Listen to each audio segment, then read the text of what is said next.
¿Qué tal? ¿Cómo están? Bienvenidos a un nuevo Mapa Constituyente, este espacio de discusión de 12 capítulos, 12 temas de fondo que la nueva Constitución o el borrador de la nueva Constitución están debatiendo en profundidad y donde hay una propuesta para el país. Este proyecto, que es una alianza entre The Clinic, Mi Voz, Súbela y Ladera Sur, y que durante todos estos días ustedes libremente en nuestras distintas páginas y redes sociales podrán explorar cada uno de los capítulos para esta discusión constitucional, porque usted el próximo 4 de septiembre va a tener que tomar una decisión tremendamente importante para nuestro país. En este capítulo de hoy vamos a hablar, sin duda alguna, sobre uno de los temas más candentes, que levantan mayores pasiones, pero también sobre los que no necesariamente se ha hablado del fondo y ha sido fácil sacar la consigna de esa discusión. Me refiero a la plurinacionalidad y las implicancias que tiene este concepto en el texto de la nueva Constitución que está siendo entregado por estos días al presidente de la República para el plebiscito del 4 de septiembre. Quédate con nosotros en este capítulo de plurinacionalidad. Aquí comienza Mapa Constituyente.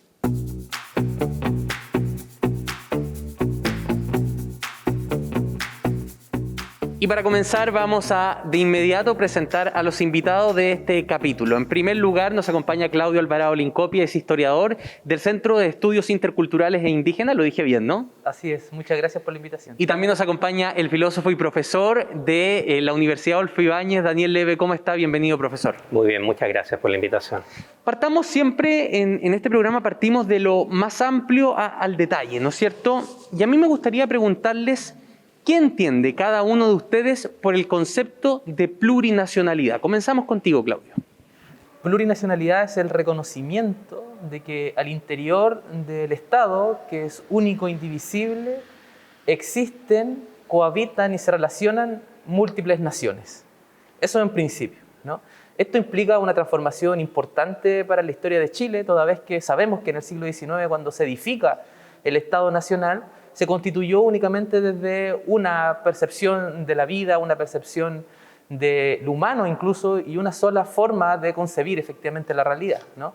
Y esto ha sido discutido durante el siglo XX y ampliado, ¿no? Hay un proceso de democratización efectivamente de la constitución del Estado. Los procesos de homogenización ya no van más, sino un intento de convivencia, ¿no es cierto?, plurinacional, que de alguna manera abre, ¿no es cierto?, un siglo XXI mucho más plural y mucho más diverso. Profesor, a su juicio, ¿qué se entiende? Y quizás podemos traer la discusión, ¿no? Porque este es un concepto que emana de otras realidades constitucionales y que partió en otros países, no necesariamente en Chile. ¿Qué entiende usted por el concepto de plurinacionalidad? Bueno, efectivamente la plurinacionalidad se encuentra en la Constitución, como se sabe, ecuatoriana, también en la boliviana. Muchas otras naciones del mundo, muchos otros países del mundo que tienen minorías y minorías nacionales no se consideran plurinacionales. Lo que yo entiendo por plurinacionalidad es quizás algo diferente. Yo creo que hay que partir definiendo la idea pensando en qué es lo que es la nación. Cuando pensamos en lo que es la nación, nos damos cuenta que hay dos ideas, dos concepciones, dos familias de concepciones acerca de lo que es la nación que compiten entre sí. Una de esas es la concepción etnocultural. Un grupo étnico es un grupo que se define por origen real o imaginado y etnocultural que además tiene ciertas características culturales. Y una nación etnocultural es un grupo etnocultural que se quiere gobernar a sí mismo. La otra familia, por el otro lado del nacionalismo, son concepciones cívicas de la nación. Utilizando, por ejemplo, las palabras de Renan, se trata de un plebiscito de todos los días que manifiesta la voluntad de estar juntos como comunidad política. Son dos concepciones distintas. Si vamos a la discusión, a las discusiones nacionalistas, el sueño de los nacionalistas es siempre que cada nación tenga su propio Estado. Pero como eso choca con la realidad, en el mundo hay 190 y tantos estados y más de 1000 naciones, entonces siempre surge la segunda mejor opción. Y la segunda mejor opción significa que cada nación tenga dentro de un Estado un estatus singular, especial, diferenciado. Esta es la segunda mejor opción de los etnonacionalistas, porque el concepto de plurinacionalidad no hace sentido si lo examinamos desde la perspectiva cívica de la nación, en la cual lo que nos mantiene juntos es la voluntad de regirnos por nosotros mismos de manera política. Profesor, ¿y son contradictorias ambas visiones, entendiendo desde la perspectiva cívica la posibilidad de que exista un Estado y una nación? ¿Se contradice con que también se distinga que existen etnoculturalmente naciones que conforman esa otra nación cívica que, como usted bien lo ha dicho, día a día ciertamente plebiscita la posibilidad de seguir en conjunto, ¿no es cierto? Ciertamente son dos concepciones distintas que corresponden a dos paradigmas distintas y tal vez se puede explicitar señalando que, como normalmente se hace en las discusiones, el concepto etnocultural de la nación remite a una cierta naturalidad. Evidentemente nada acá es natural, todo es una construcción social. Pero la idea de que lo que los une, digamos, una cierta naturalidad, en contraposición, el otro concepto, apela a valores políticos. Es decir, no tenemos que compartir ninguna concepción acerca de la vida buena, no tenemos que compartir ninguna idea acerca del buen vivir, tenemos simplemente que estar de acuerdo en las reglas fundamentales mediante las cuales regimos nuestra vida. En este sentido, digamos, conceptos como el de patriotismo constitucional de Habermas es que adquieren fuerza. Claudio, escuchábamos atentamente lo que decía el profesor y él dice aquí hay dos visiones que son evidentemente contrapuestas, ¿no? Una visión de la nación desde la perspectiva cívica y otra visión de la nación desde la perspectiva de la identificación etnocultural. ¿Cómo interpretas tú estas dos tesis y cuál crees que es la que queda plasmada finalmente en el borrador de nueva Constitución? A ver, en primer lugar, hay una idea muy equivocada desde el punto de vista de que la noción de nación mapuche únicamente está vinculada con etnonacionalismos, ¿no?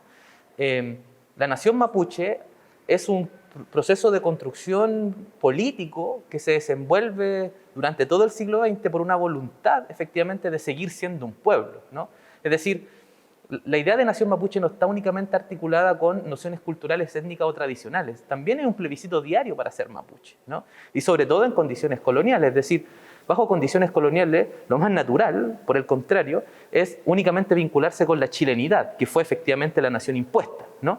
Entonces, el mundo mapuche plebiscita diariamente su idea y su existencia como pueblo, ¿no? Hay una voluntad de seguir siendo un pueblo. Y en ese sentido, esa es una voluntad eminentemente política, ¿no? No hay esta contraposición en la realidad chilena, particularmente en el caso mapuche, que se desenvuelva tan claramente entre etnoculturas o etnonacionalidades y un nacionalismo cívico. En términos concretos, hay elementos incluso desde la chilenidad que se convocan también desde ciertas matrices tradicionales y no únicamente desde matrices cívicas. ¿Qué quiero decir con esto? ¿Qué quiero decir con esto? Es que hay un proceso y una composición política, ¿no es cierto?, tanto en el mundo chileno, en el mundo mapuche y en el mundo indígena en general, que se están repensando las comunidades políticas para el siglo XXI, ¿no? Toda vez que hay una fractura histórica muy importante que, insisto, se desarrolla en el siglo XIX, en donde no se permitió otra forma de habitar el Estado nacional, ¿no? Entonces, hoy día la plurinacionalidad es una oportunidad para, primero, reconocer existencia, ¿no?, reconocer una realidad histórica, ¿no?, pero al mismo tiempo estimular las convivencias entre esa existencia, ¿no? Y este segundo elemento es ineludible para construir lazos democráticos, ¿no es cierto?, que permitan superar un clivaje, una herida histórica de largas proporciones en la historia de Chile. Claudio, tú hablabas de la chilenidad, en el fondo como la cultura hegemónica del país que termina gobernando. ¿No es un elemento de esa chilenidad precisamente el origen mestizo e intercultural de esta sociedad? Eso es muy hermoso de la plurinacionalidad, ¿no? ¿Qué permite la plurinacionalidad? No solamente el reconocimiento de la existencia y la convivencia de múltiples naciones en el Estado, sino que también alimenta una pregunta para Chile, ¿no? Esa pregunta que tú estás haciendo ahora me parece vital. En Nueva Zelanda, por cierto, que también reconoce múltiples naciones, ¿no es cierto?, al interior de su Estado, ¿no?, se hace la siguiente pregunta. ¿Nosotros, los neozelandeses, somos ingleses en la Polinesia o somos polinésicos? La respuesta que se dieron ellos es: somos polinésicos. Ya no somos los descendientes de Europa en el territorio colonizado, sino que somos profundamente polinésicos. La pregunta que deberíamos hacerse, que debería hacerse toda la chilenidad en su conjunto es: ¿somos acaso descendientes de Europa en América Latina o somos latinoamericanos? Esta segunda respuesta, pienso yo que es la que está estimulando precisamente la plurinacionalidad, que esta nueva convivencia y una pregunta muy profunda en la cultura chilena, ¿no? ¿Hasta qué punto también hay elementos de esa cultura indígena en la chilenidad? Yo creo que hay muchísimos. Y por lo tanto, la plurinacionalidad funciona como un espejo. ¿Pero se requiere la plurinacionalidad para ese reconocimiento de que la chilenidad es mestiza, es intercultural? ¿Es un requisito sine qua non? Sin duda. Por dos motivos. Por un lado, porque efectivamente hay que reconocer los derechos políticos de los pueblos indígenas, ¿no?, y ese reconocimiento de derechos políticos se desenvuelve por intermedio de la plurinacionalidad. Pero segundo elemento que me parece vital es que los procesos culturales de reconocimiento conllevan, querámoslo o no, una incomodidad. Cuando hay sectores que están planteando y dicen, ¿por qué no pluricultural? ¿No? Y a buena hora lo dicen, ¿no? Porque están reconociendo algo que por mucho tiempo no lo reconocieron. Interculturalidad, ¿no? Entonces, pero el problema que hay detrás de eso es que solamente esa palabra no genera una reacción corporal, física, intelectual, para remecer efectivamente un elemento que me parece vital hoy, que tiene que ver con que reconocer la existencia del otro en tanto otro implica una modificación, ¿no es cierto?, incluso de las formas que yo concibo el mundo. Y esa idea está movilizándola hoy día, querámoslo o no, la plurinacionalidad. Daniel, yo lo veo a usted evidentemente discrepando por su expresión de alguno de los puntos. Le abro la pregunta a usted respecto a qué entendemos por chilenidad, si es requisito sine qua non la plurinacionalidad para reconocer el origen mestizo de esa chilenidad y si efectivamente estos procesos que buscan incomodar los sectores que empujan la plurinacionalidad requiere una modificación de estas características a nivel constitucional, es decir, desde la norma para que ahí se genere el cambio cultural. A ver, son varias cosas, es una pregunta compleja, pero yo partiría de la siguiente manera. Evidentemente el etnonacionalismo tiene una variante política, sino que sería el nacionalismo, es decir, un movimiento que busca el poder si no tuviese una variante política.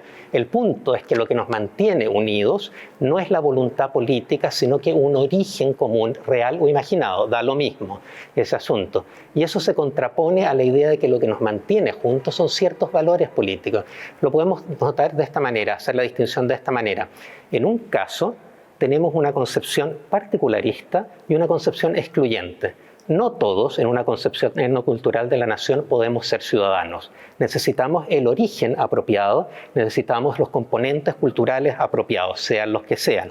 Por el otro lado, una concepción cívica de la nación es una concepción universalista y una concepción incluyente, en el sentido de que todos pueden llegar a ser ciudadanos, partícipes iguales de esta concepción de ciudadanía. En ese sentido, yo insisto, son dos conceptos absolutamente opuestos en el sentido de que pertenecen a paradigmas distintos, aunque es evidente que cualquier movimiento nacionalista, sea cívico o etnonacional, tiene elementos políticos, eso no está bajo discusión. Ahora bien, dicho lo anterior, a mí me gustaría decir cuál es el problema que yo veo en la plurinacionalidad. Y el problema que yo veo es justamente lo que tú ves como una gran ventaja, justamente a lo que lleva esta concepción particularista y excluyente, es a la destrucción o a la implosión en realidad de la idea de la ciudadanía igualitaria, que es justamente lo que define por antonomasia a las democracias liberales. La idea de que todos nosotros tenemos el mismo estatus, todos nosotros tenemos los mismos derechos, y esta idea, esta igualdad fundamental, es la que se pone en cuestión justamente con un sistema de plurinacionalidad que admite, como la literatura misma lo dice, una ciudadanía diferenciada o derechos diferenciados en razón de la pertenencia cultural. El factor emancipador, para terminar con esto, de la ciudadanía, de la idea de la ciudadanía, de la idea de la nacionalidad cívica, es justamente que desvincula, al menos esa es la idea, se logra con mayor o menor éxito, el origen del destino. Es decir, al disponer del mismo paquete de derechos que cualquier otro, cada cual puede alcanzar lo que desea. Lo que hace justamente la posición etnonacionalista es volver a vincular el origen con el destino. De alguna manera, esa era justamente la situación a la cual la ciudadanía igualitaria había sido la respuesta tradicional, para decirlo con otros términos. En esta discusión, de algún modo, se olvidó de por qué se inventó la rueda y quieren vender un trineo. Voy de inmediato contigo, Claudio, pero quiero hacerle una contrapregunta previa a usted, profesor. Claudio dice, esta es una forma de reconocer derechos civiles de los pueblos originarios que han sido vulnerados sistemáticamente en la historia del país, ¿no? Ese es el grueso del argumento. ¿Encuentra usted que la plurinacionalidad es la forma de volver a reconocer o reconocer por primera vez ciertos derechos civiles? ¿O eso, a su juicio, es un argumento sin sustento? A ver, yo diría que lo que reconoce la plurinacionalidad son justamente los anhelos de autogobierno, los anhelos de autonomía en diferentes grados. Hay muchos, esto no significa secesión, evidentemente. Eso es lo que reconoce la plurinacionalidad. pero no es la única institución que lo puede reconocer, y como muy bien decía Claudio, hay muchas naciones en el mundo que reconocen la existencia de naciones y que no se declaran plurinacionales. Sabemos que los lenguajes constitucionales significan algo. Eso es lo que reconoce efectivamente. Ahora, si volvemos un paso más atrás, tenemos que preguntarnos cuál es la idea que está a la base de este reconocimiento. La idea es el argumento de la injusticia histórica, es decir, anteriormente a un X, podemos discutir cuál es este X, había pueblos, había naciones que tenían una cierta autonomía, que tenían un sistema político, que se gobernaban por sí mismos. Y ellos fueron, y así lo muestra claramente la historia, se les usurpó ese poder. Por eso hay una injusticia histórica, se les usurpó el territorio y se les usurpó el poder. Como naturalmente la idea del Estado nacional es un Estado territorial, las dos cosas suelen ir juntas. Esa es la idea, y la superación de la injusticia exigiría la restitución de todo aquello que fue injustamente robado de alguna manera. Una de las propuestas de restauración de la justicia, de la injusticia histórica, es justamente la plurinacionalidad, pero no es la única. Lo que no hay que olvidar es que los procesos de formación de los estados nacionales que se hicieron a sangre y fuego, digamos, no solo en Latinoamérica, sino que en el mundo entero, ocurrieron ya hace bastante tiempo. Las identidades permanecen, algunas desaparecen, otras cambian, pero como sea, cuando las circunstancias cambian, también las demandas pueden cambiar. Y en nuevas circunstancias, lo que pudo haber sido una injusticia no necesariamente lo es hoy en día. Claudio, te voy a dar el derecho a réplica a lo que ha expresado el profesor, ¿no es cierto? Y que tiene que ver con cómo se lleva adelante semánticamente y también en acción esta plurinacionalidad. Y te quiero dar un ejemplo, ¿no? Porque el profesor decía, otros países han encontrado otras fórmulas. Y en lo personal me ha tocado investigar muy de cerca el caso de las First Nations, de las primeras naciones canadienses, por ejemplo, que el Estado dice, aquí existieron primeras naciones, pero luego existe una sola gran nación indivisible que todos hemos construido interculturalmente, pero no se reconoce, por ejemplo, Canadá, teniendo los problemas históricos que hemos visto, ¿no? Sobre todo con la Iglesia, un país plurinacional. ¿Cómo responde a lo que dice el profesor? ¿Y podría haber existido otro modelo? A ver, en primer lugar, la Constitución que se redactó efectivamente dice la existencia de solo un pueblo, ¿no? Dice el pueblo chileno conformado por múltiples naciones, ¿no? Por lo tanto, hay una idea de comunidad política común, ¿no? Que precisamente es la idea del pueblo chileno, ¿no es cierto?, reunido en su diversidad efectivamente por múltiples naciones. Por lo tanto, es una fórmula interesante la chilena, ¿no? Es una fórmula que reconoce la existencia de un pueblo, el pueblo chileno, pero al mismo tiempo reconoce la existencia de múltiples naciones por una dimensión que voy a insistir y que quiero profundizar a propósito de lo que señala el profesor. Cuando el profesor reivindica la idea de universalidad para su argumento, esa idea de universalidad desde el siglo XIX se ha constituido no como una universalidad, ¿no?, sino como una particularidad del mundo. Aquí hay un autor muy interesante, subasiático particularmente, Spivak, que reflexiona, ¿no? Ella reflexiona sobre provincializar Europa. La idea de universalidad ha sido realmente la particularidad europea que se ha constituido y que se ha pensado a sí misma como universal. Yo no niego Europa, no niego esa genealogía que es fundamental para la concepción efectivamente de nuestra vida moderna, pero no es la única concepción, ¿no es cierto?, de nuestra vida contemporánea. Hay múltiples formas de pensar la universalidad. Etienne Balibar, por ejemplo, está reflexionando sobre la idea de universalidades contradictorios, repensar lo que entendemos por universalidad. Y ese elemento me parece vital, ¿no? Es decir, universalidad no debe ser sinónimo, ¿no es cierto?, a hombre blanco, europeo, etcétera, etcétera. Debemos constituir nuevas universalidades. Y en este sentido hay un pensamiento latinoamericano muy, muy rico, efectivamente, para explorar en esa dimensión. Y en tercer lugar, hay un elemento que el profesor entiende por historia como aquello únicamente del pasado, ¿no? Ahí hay una trampa. Mark Bloch decía, la historia no es lo que aconteció, es el devenir de los seres humanos en el tiempo. En el tiempo. ¿Qué quiere decir? En la convivencia de ese pasado con nuestro presente. Es decir, lo que aconteció en el siglo XIX no es que ya dejó de acontecer, Las consecuencias están vivas precisamente hasta la actualidad. Por eso es injusto. No es injusto únicamente porque pasó en 1880. Es injusto porque las consecuencias de 1880 en torno al despojo territorial y a la imposibilidad de los derechos políticos de los pueblos indígenas todavía está profundamente vivo.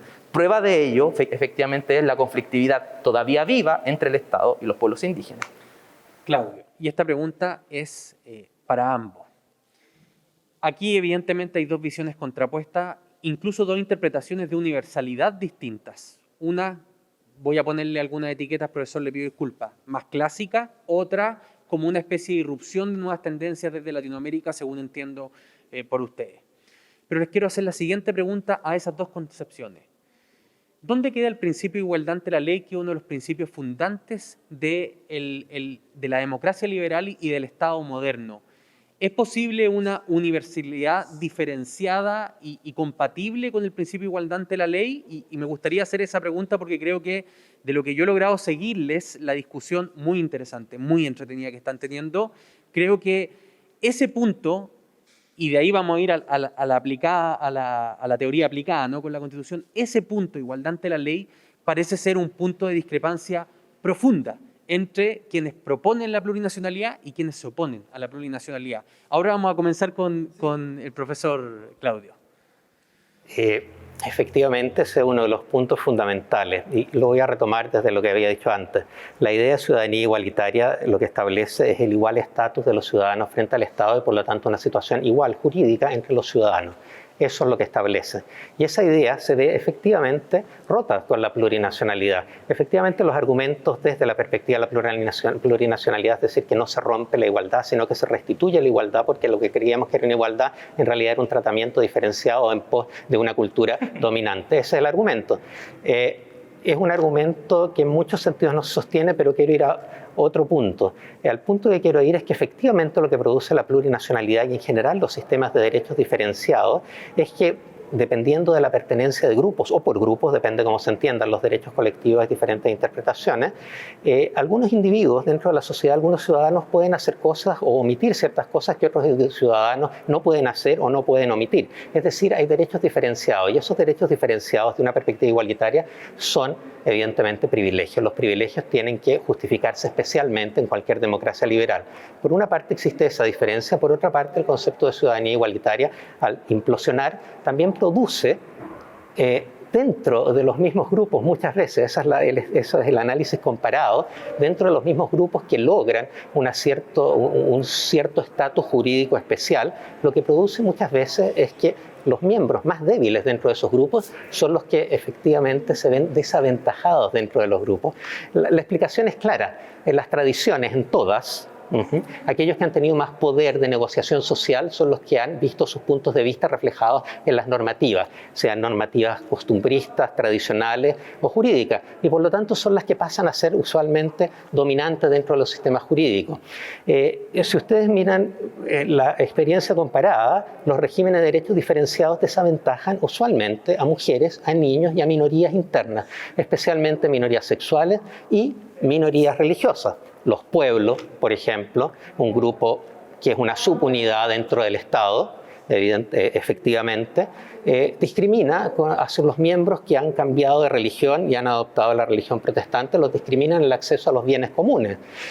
En India, donde en un contexto diferente existe un sistema de personal law, de ley personal, las mujeres musulmanas no pueden acceder al mantenimiento de los exmaridos, por ejemplo, porque así lo dicta el derecho musulmán. En fin, los ejemplos son muchos. Lo que quiero decir es que romper la ciudadanía igualitaria no es gratis. Produce por una parte privilegios de ciertos grupos con respecto al resto de la población, produce por otra parte desventajas, usualmente, no siempre, pero usualmente, de los miembros más débiles dentro de cada grupo. Mujeres, niños y minorías sexuales. Los que están a favor del feminismo deberían notar que hay una fuerte tendencia entre estos movimientos plurinacionalistas y el feminismo. Claudio, igualdad ante la ley. En primer lugar, mi quehacer histórico me impide no pensar o no partir de esta reflexión desde la siguiente noción. Más allá de los principios igualitaristas que promueve, ¿no es cierto?, la filosofía liberal, en términos concretos, la historia de Chile, la historia de América Latina y la historia del mundo, aquel principio se ha visto permanentemente violado efectivamente por las élites de los países.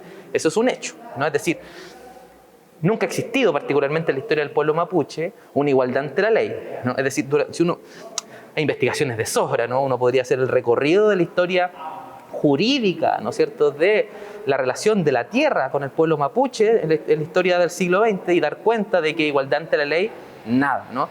Y es imposible no partir con esa reflexión, ¿no? Es decir, no estamos construyendo una nueva constitución de la nada, simplemente por ideas. Estamos construyendo una nueva constitución sobre la base de conflictos, de problemas muy profundos en la historia de Chile, ¿no? Eso en primer lugar. Ahora, en torno al borrador, ¿no es cierto?, y al texto ya definitivo que redactó Sí, porque nos quedan la 3-4 minutos, entonces los voy a llevar ya a los temas... la Convención Constitucional. En ninguna parte hay una noción en donde se privilegia a unos y no se privilegia a otros. El elemento que está más en disputa tiene que ver con el sistema jurídico, el pluralismo jurídico. Pero es la Corte Suprema. Eso dice la nueva Constitución. Es la Corte Suprema quien va a definir y que está por sobre cualquier sistema jurídico, ya sea el sistema oficial o el sistema indígena. No existe el sistema indígena autónomamente, es la Corte Suprema. Incluso más, termino con esto. Esto se va a definir incluso por ley. Claudio, es que eso voy. No fue a lo mejor, no voy a ocupar lo que se me vino primero a la cabeza, o a ser súper transparente, no fue poco inteligente haber dejado esto tan abierto al imperio de la ley y no haberlo dejado acotado por jerarquía constitucional. Por el contrario. Porque una definición etnonacionalista, únicamente tradicional, ¿qué diría? Simplemente hay que reconocer lo existente, ¿no? Los pueblos indígenas tienen un sistema propio y únicamente hay que reconocerlo en función de su tradición. No dice eso. ¿Qué hay que hacer? Desarrollar un debate político, democrático, amplio al interior del Congreso para efectivamente reconocer las limitaciones y las posibilidades que va a desarrollar precisamente ese sistema ¿Podrían ser de jurídico tipo indígena? penal esas limitaciones que no hubiesen, por ejemplo, sistema de justicia diferenciado en materia penal? De mi punto de vista eso no va a quedar. O sea, eso va a ser parte del debate, pero de mi punto de vista hay un consenso efectivamente que crímenes, en fin, van a quedar completamente fuera efectivamente del sistema jurídico. Ahora, insisto, hay una Corte Suprema que va a estar por encima efectivamente de cualquier sistema jurídico y en segundo lugar, insisto, va a haber un debate político, democrático efectivamente para construir los límites efectivamente del sistema jurídico indígena. Profesor, sistema de justicia. Sí, el pluralismo jurídico sin duda es uno de los temas más conflictivos y evidentemente hay muchas formas de pluralismo jurídico en el mundo. Hay pluralismo jurídico territorial, es decir, el territorio, el estatus personal depende del territorio en el que se habita. Hay pluralismo jurídico personal, es decir, depende de la procedencia de cada uno. Hay pluralismo jurídico sobre costumbres, hay pluralismo jurídico sobre aspectos del derecho familiar, hay pluralismo jurídico sobre aspectos del derecho civil, hay pluralismo jurídico sobre aspectos del derecho penal, hay pluralismo jurídico de última instancia, hay pluralismo jurídico sometido a una revisión posterior, hay pluralismo jurídico voluntario, hay pluralismo jurídico involuntario. Todo esto va a quedar en el caso chileno sometido a la ley, excepto lo de la Corte Suprema. Ahora bien, dicho lo anterior, efectivamente se suele decir, bueno, esto está bajo, digamos, los límites de los derechos humanos y además la última instancia es la Corte Suprema. Primero, hay que llegar a la Corte Suprema. Llegar a la Corte Suprema no es fácil, no sé si tú lo has hecho, pero es un proceso largo y costoso. Segundo, la supuesta ordenación de todos estos aspectos bajo los regímenes de derechos humanos, que es correcta, tiene que ser suficientemente perspicaz y no naif para darse cuenta de que los derechos humanos se interpretan en clave culturalista. En fin, todo eso me hace suponer a mí que y no solo suponer, digamos, son lo que muestra la experiencia comparada. Los regímenes de pluralismo jurídico desaventajan a miembros dentro de los grupos. Eso es así. Nos queda para una pregunta y quiero llevarlo a otro tema candente. Oye, ha estado muy interesante, sé que la introducción fue más larga, estuvo muy interesante el debate un poco filosófico y teórico sobre qué entendemos. La última pregunta, la diferencia entre consentimiento y consulta indígena, ¿no? Porque se ha dicho mucho, Claudio, Daniel, de que esta Constitución excede los límites del convenio de la OIT en el sentido de que no solo se le consulta, sino que se le vincula la respuesta a los pueblos originarios respecto a aquellas temáticas por las que eventualmente se vean afectados. A tu juicio, ¿cómo queda circunscrito en este texto esa palabra? Consentimiento, y si creen que, como se ha ocupado argumento, los pueblos originarios podrían tener derecho a veto sobre ciertas materias en Chile. No, eso simplemente tampoco yo no caería precisamente en ese debate que me parece muy tramposo particularmente. Creo que hay un reconocimiento internacional en donde la consulta, la pregunta a los pueblos indígenas en materia que los atañen es un reconocimiento internacional que viene no desde ayer, o sea, desde... Pero por eso te dije consentimiento, Sí. porque la consulta no es necesariamente Claro. vinculante, pero el consentimiento es expreso. Sí, pero eso no queda explícitamente así en la nueva Constitución. Eso, yo creo que ahí hay una mala interpretación. Lo digo porque en la armonización se intentó de eliminar la palabra consentimiento y quedó en el texto. Y no podría permitirse una interpretación futura de que el consentimiento tiene esa dimensión de consentimiento expreso. Yo creo que no, sobre la base de la siguiente idea. Los convenios internacionales están incluso por sobre, ¿no es cierto?, materias constitucionales en Chile, ¿no? Y eso es un reconocimiento internacional, ¿no? ¿Qué dice el convenio 169 que ratificó el Estado chileno el año 2009 y que vuelve a ratificar hace no mucho, ¿no? Básicamente de que los pueblos indígenas deben ser consultados en estas materias. No hay más que eso. Una consulta de buena fe, un proceso democrático efectivamente que el Estado debe establecer. Incluso es el Estado quien establece las formas de consulta. Entonces fue un error ocupar la palabra consentimiento porque no definiría, difumina un poco el debate, ¿no? No definiría eso como un error, ¿no? Simplemente puedo insistir en lo mismo. Hay una dimensión internacional, ¿no es cierto?, que el Estado chileno ratifica, ¿no es cierto?, hace un tiempo y que da cuenta efectivamente de un avance democrático. Si esto hay que observarlo de esta manera, es un avance democrático, que las sociedades puedan ser consultadas permanentemente. Esta no es la única vía de democratización del país, hay múltiples vías. Proyectos populares de ley, procesos consultivos permanentemente. Hay programas especiales para eso, pero es que me está matando el director porque tengo que terminar y le tengo que dar el derecho a réplica al profesor para su última intervención en el programa. A ver, evidentemente las palabras no son simples casualidades. Lo que queda en una constitución es objeto de análisis e interpretación y establece tradición jurídica. Evidentemente los pueblos indígenas tienen que ser consultados en aquellas cosas que refieren a temas de importancia para ellos. Yo estoy en completo desacuerdo con la idea de que eso tenga que incluir la posibilidad de un veto. No creo que ningún sector poblacional, sea indígena o de otro tipo, tenga el derecho a imponer un veto sobre aquellas cosas que la ciudadanía quiere llevar adelante sin violación de los derechos de las personas. Ahora, para terminar, un punto pequeñito. Evidentemente en la historia de Chile se ha violado la igualdad jurídica de indígenas y estamos en un momento en que se construye una nueva constitución y la idea es hacia dónde queremos ir. Queremos ir a una constitución en la cual se respeten los derechos como no se los ha respetado en la historia, o una constitución que establezca derechos diferenciados de acuerdo a la pertenencia cultural. Yo creo que la primera opción es mucho más atractiva que la segunda. Claudio Alvarado Lincopi, profesor Daniel Leve, muchas gracias por haber estado con nosotros en este mapa constituyente. Se nos quedaron algunos temas del tintero, pero prometo que buscaremos otros espacios para que podamos conversar. A todos ustedes, desde el Palacio Pereira, con todas las normas sanitarias, nos han visto con mascarilla, estamos en fase amarilla en Santiago, haciendo en vivo, in situ, este programa. Les agradecemos haber estado durante este debate. En nombre de Súbela, Mi Voz, de Clinic y Ladera Sur, queremos dejarlos invitados a que se mantengan sintonizados a los distintos capítulos de Mapa Constituyente. 12 temas, 12 discusiones de fondo tan interesantes como la que acabamos de tener. Nos reencontramos en el próximo capítulo.